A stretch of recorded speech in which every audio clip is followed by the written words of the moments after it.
बिस्मिल्लाहिर्रहमानिर्रहीम। अस्सलाम वालेकुम। आज 31 दिसंबर है और दिन है जुमे का। कल मैंने इसी टाइम तकरीबन वीडियो अपलोड की थी जिसमें मैंने आपको बताया था कि जस्टिस अतर मिनल्ला साहब जो कि chief justice Islamabad high court के, उनको ब्लैकमेल करने का सिलसिला शुरू हो चुका है। लेकिन आज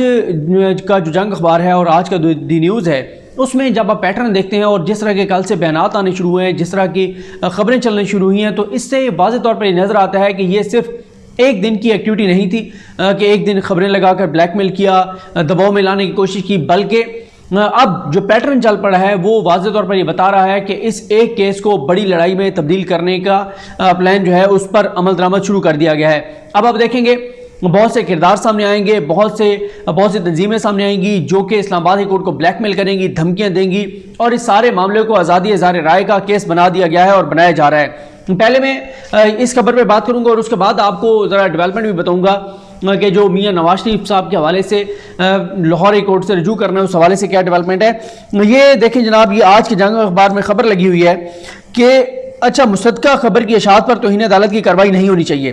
पहली बात तो यह है कि ये झूठ है, मुसद्दका खबर नहीं थी, वो तस्दीक शुदा खबर नहीं थी, वो सच्ची खबर नहीं थी वो, क्योंकि उसमें जो बयान हल्फी जिस शख्स का छापा गया राना शमीम का, उस राना शमीम को तो खुद जंग और जियो झूठा कह रहे हैं। ये कह रहे हैं, जंग और जियो ये कह रहे हैं कि ये इस शख्स से हमारी पहले बात हुई, हमने इससे मौक़िफ़ लिया, इसने तस्दीक की, जबकि वो शख्स राना शमीम ये कह रहा है कि इन्होंने खबर लगाने के बाद मुझसे रब्ता किया, और उसके अलावा वो ये कह रहे हैं कि ये मेरा प्रिविलेज डॉक्यूमेंट था, ये मेरा प्राइवेट डॉक्यूमेंट था। जंग और जियो वाले कहते हैं और अंसार अब्बासी साहब कहते हैं कि इसने हमें ये बात नहीं की थी।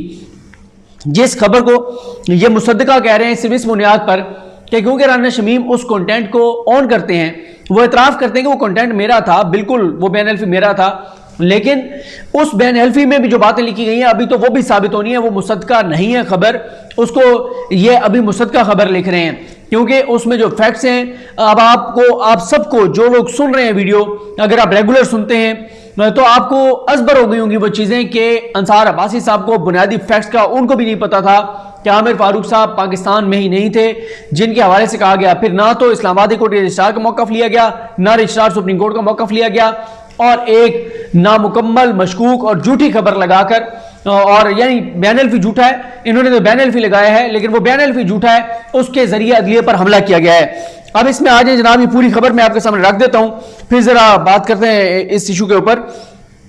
ये जनाब है, कमेटी टू प्रोटेक्ट जर्नलिस्ट ने गिलगित बल्तिस्तान के साबिक चीफ जज राना शमीम के हलफनामे की रिपोर्टिंग करने पर इस्लामाबाद हाई कोर्ट की जानिब से सहाफ़ियों पर फर्द जुर्म आयद करने के फैसले पर सख्त रद्द-ए-अमल का इजहार किया है। CPJ के एशिया प्रोग्राम के कोऑर्डिनेटर स्टोन बटलर ने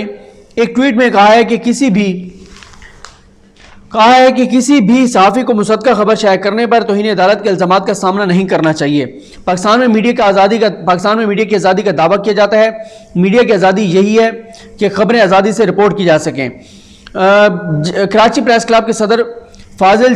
जमीली ने जुमेरात को एक बयान जारी करते हुए कहा है कि सहाफ़ती जिम्मेदारियों की अदायगी जुर्म नहीं, सहाफ़ी की हैसियत से हम अपनी पेशा वराना जिम्मेदारियों के असूलों के पाबंद हैं कि अवामी दिलचस्पी के मौज़ूआत की रिपोर्टिंग करें। बयान में कहा गया है कि इस्लामाबाद हाई कोर्ट अपने फैसले पर नज़रसानी करे। अदालत का फैसला पहले ही मुश्किलात का शिकार जो है वो, अच्छा ये कह रहे हैं कि अदालत का फैसला पहले ही मुश्किलात का शिकार पाकिस्तानी मीडिया इंडस्ट्री की मुश्किलात में मजीद इजाफा कर देगा और इक़्तिदार के ईवानों में बैठे लोगों की रिपोर्टिंग करने के मामले में सहाफ़ियों की हौसला शिकनी होगी। यहाँ पर मैं आपको ये बता दूँ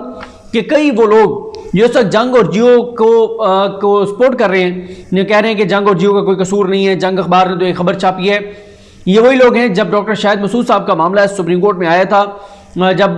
डॉक्टर शाहिद मसूद साहब ने दावा किया था कि जो ज़ैनब का कातिल है उसके इतने अकाउंट्स हैं,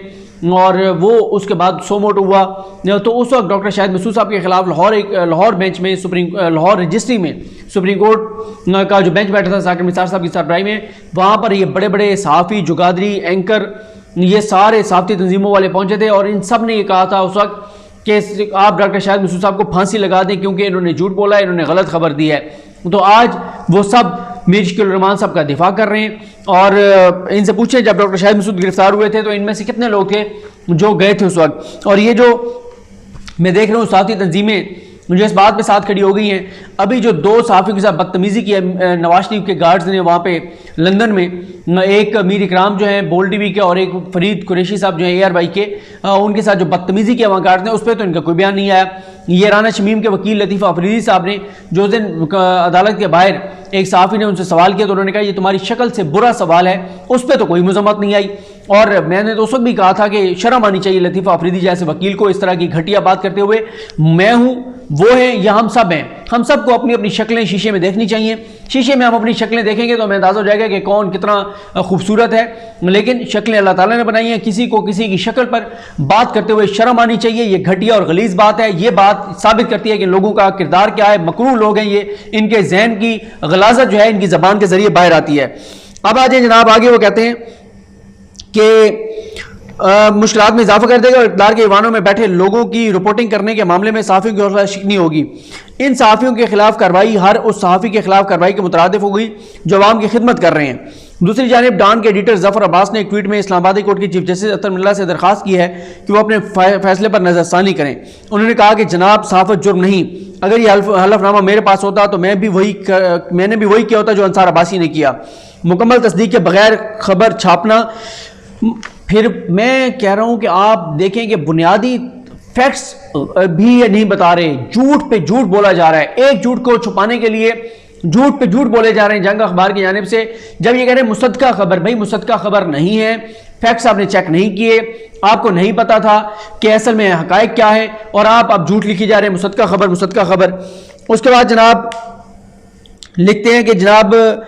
अच्छा, इसके अलावा council of Pakistan newspaper editor CPNE council of Pakistan newspaper editors CPNE के सदर काजिम खान,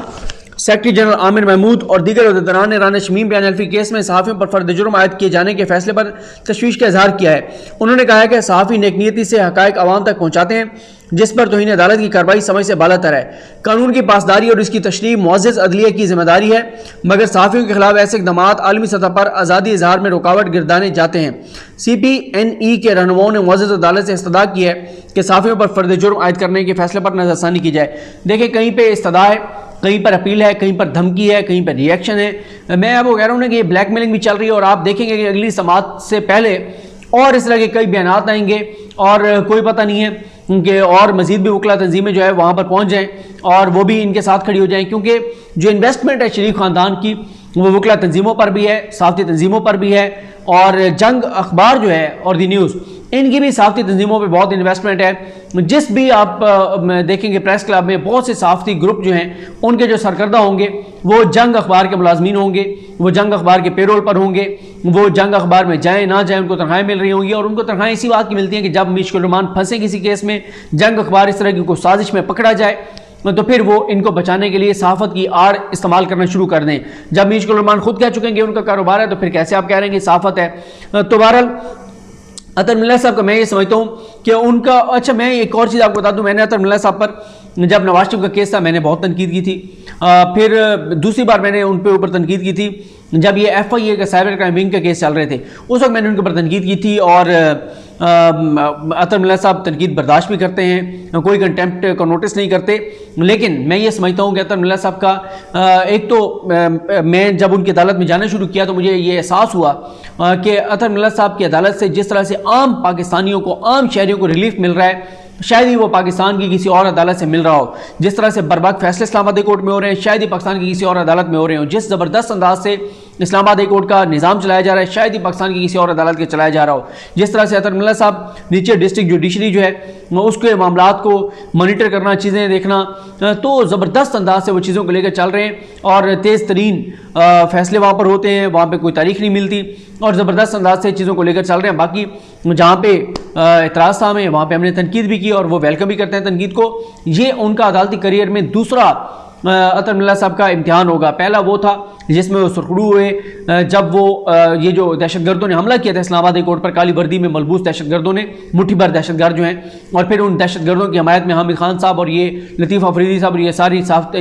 ये वकालती तंजीमें जो हैं, वकला की तंजीमें खड़ी हो गई थी। उस वक्त भी सरेंडर नहीं किया था अतर मिल्ला साहब ने, खड़े रहे और दबंग अंदाज में खड़े रहे। अब ये उनका दूसरा इम्तिहान है, लेकिन ये भी एक बड़ा एक मुश्किल इम्तिहान है। उसकी रीज़न ये है, मैं आपको पहले बता चुका हूँ,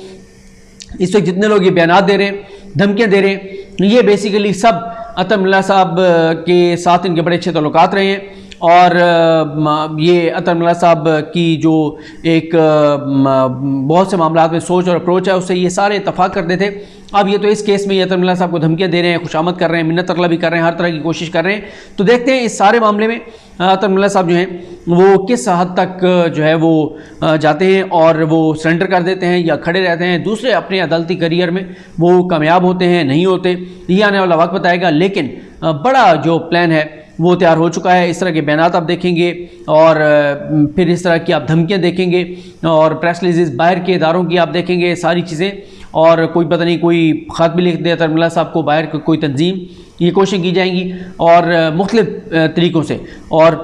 अगली समात पे आप ये भी देखेंगे कि सारे एंकरों को लाइन हाजिर कर देंगे। मीशकुल रहमान साहब ये अक्सर करते हैं, जब किसी अदालत में केस होता है तो सारे एंकरों को, जो एनालिस्ट हैं उन सारों को ले जाते हैं अदालत में ताकि जजेज़ उनको देखें और थोड़ा सा जजेज़ के ऊपर दबाव हो। ये एनजीओज़ माफिया शाफिया सारे, क्योंकि सबका इंटरेस्ट जो है वो एक है, तो ये भी हो सकता है पहुँचे हुए हों। तो बहरहाल